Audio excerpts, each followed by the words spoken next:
What up, YouTube? It's your boy Bundles checking back in, and this time we got like a three-part for you. All wrestling games. First, we gonna start with Action Arcade Wrestling. Now, you seeing it on the screen right now. The game don't look too much of shit, right? But this is one of the best wrestling games I've ever played. Obviously, this was made by some sort of indie developer. I don't remember all the fucking details and all that right now because this footage is probably like 8 months to 12 months old. But I'm putting it out now. It's a great game, bro. One thing about this game, although it looks like it does, the customizations in this game is just fucking off the charts, bro.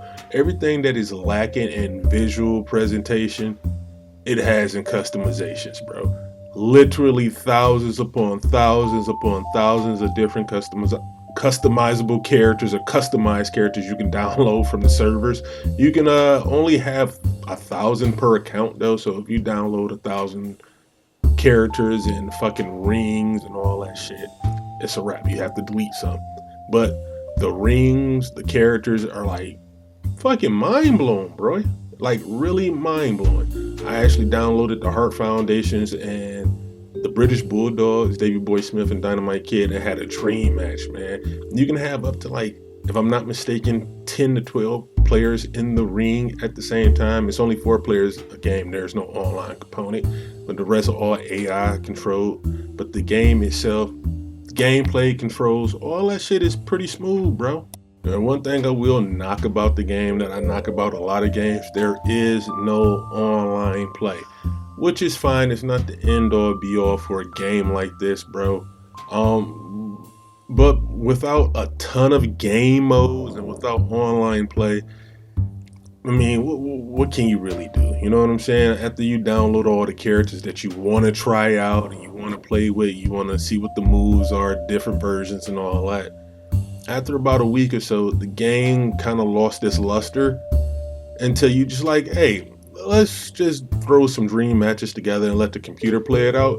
Some of the AI versus AI gameplay is fucking incredible. Much better. I will say it's much better than anything that I've seen or witnessed on WWE 2K24, 2K23, 2K22, all that shit. The AI versus AI gameplay in this game is fucking incredible. As I said, what the game is lacking in presentation and game modes, it makes up for with the customization, but the game modes are very limited. You have singles match, tag team match, I think 6-man tag if I'm not mistaken, 8-man tag and 10-man tag. No cage matches, no submission matches, no falls count anywhere matches or anything like that. However, in those matches that I just mentioned, you can actually put titles on the line, titles that you also create and customize. Again, with an online component, that would be cool to customize or create my own title and go online and defend it. But you know, you can download different rings like you see on the screen right now, Capcom Street Fighter, or is it not Fire Pro Wrestling, but Saturday Night Slam Master Ring.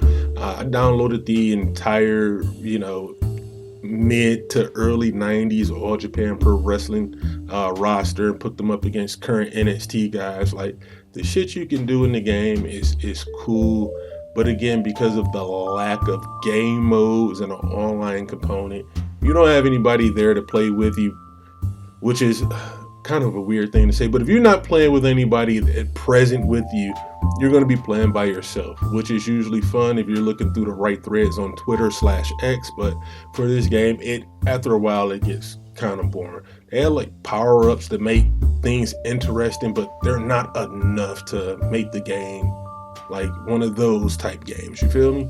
Like 2K, you can probably play that a lot because it has more features. Obviously, you can play online, it has an in-depth story mode and all that stuff. This one is just like, hey, we having some fun, let's throw the game on and play it. Like I said, it's a very, very, very fun game. One of the best wrestling games I played in the last 5 years, honestly. However, it does come up short with longevity. Even with all that, it gets the bundle seal of approval. Like I said, I bought this on sale. I think it was like $5. If you catch it anything under $10, purchase it. I guarantee you will not regret it.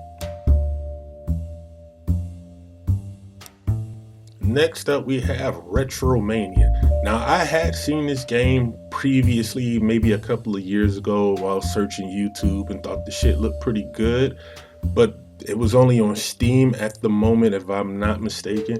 I didn't realize this shit actually came out on Xbox till probably the end of last year. Searching through the Microsoft Store, and it popped up, and it's like, oh shit, I remember this. Let's purchase it, and it was $32.99. I didn't purchase it at $32.99 after reading some of the reviews. The next time I saw it, it was on sale for like $17. I snatched it up, and the reviews were right. From what I recall seeing on the reviews of this from YouTube prior to me understanding that it came out, they were supposed to have a in-depth story mode, a bunch of characters that were not in the game when I loaded it up as well. But we're gonna, ignore that for now and just talk about the actual feeling of the game, gameplay and shit like that.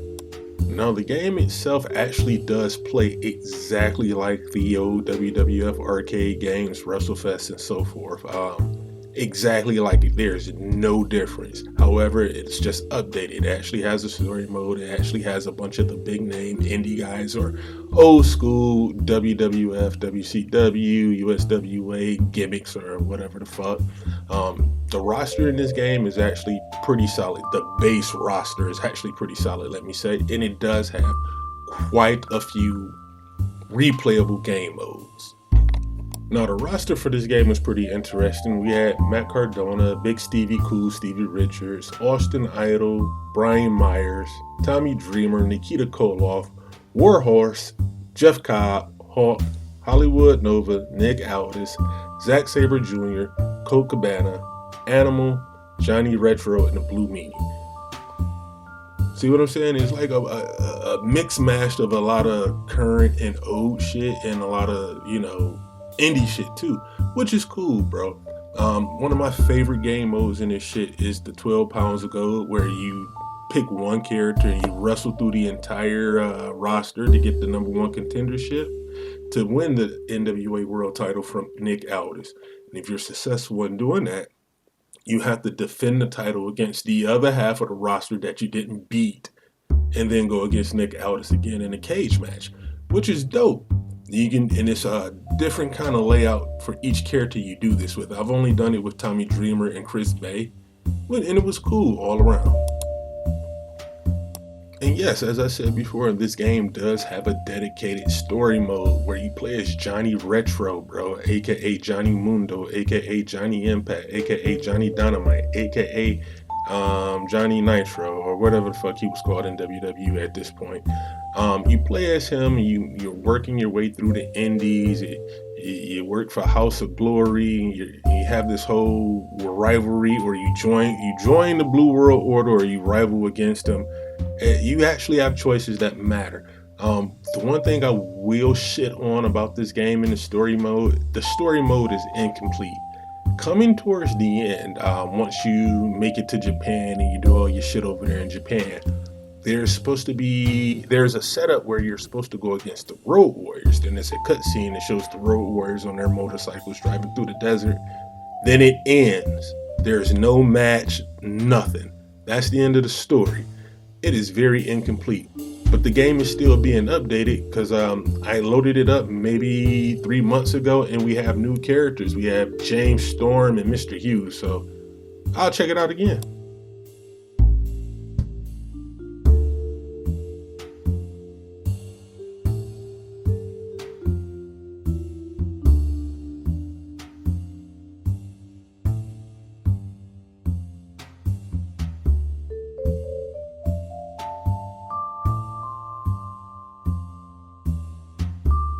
And last but not least on this All Wrestling episode is All Elite Wrestling's AEW Fight Forever. I'm not go front, bro.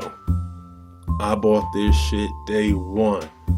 I bought it day one. I was all AEW. I was all in with AEW. I'm like, oh, they got the THQ shit popping. I'm all in. I bought this game, bro, day one, and I enjoyed it. Day 2, I enjoyed it. Day 3, I enjoyed it. I was not playing that game by the end of the fucking week, bro. It's not a bad game. I know, people like to shit on it. Oh, this, that, and the third. It's not a bad game. Control wise, difficulty wise, character selection wise. It has online play. Customization is kind of dodgy and shitty. But outside of that, the game is literally kind of empty, bro. Like, once you finish the story mode or career mode, as they call it, it's kind of dead from there after a while. You play with all the characters at least once. You can't really, I don't know. This is one of the few wrestling games that I've actually played where I don't have a favorite wrestler to choose. And it's, I played a lot with Scorpio Sky because I'm a Scorpio Sky fan, but just playing with him in the game was kind of blah. Again, this isn't a bad game. It's just a very empty and not fun game after a while. Like, the excitement I felt playing this game day one, I didn't have it by day 4, if that makes sense. I still, go back and play it every time I see there's a new update or, a new mode or something changed. I play it for about an hour, and I never go back to it because it just still feels the same. I'm not going to shit on it. Like I said, I bought it day one. If they do decide to make another game, AEW, just, put some soul in that shit, baby. But, yeah, that's it. I guess I'm going to just stop the recording now because I don't really have nothing else to say and nothing else to show. So if you're still here, like, comment, subscribe, and all that gangster shit. I genuinely do appreciate it all. Thank you. Be nice to each other too. Don't be assholes to each other. Don't be pieces of shit to each other. We need each other out here in the world. So, don't be a piece of shit.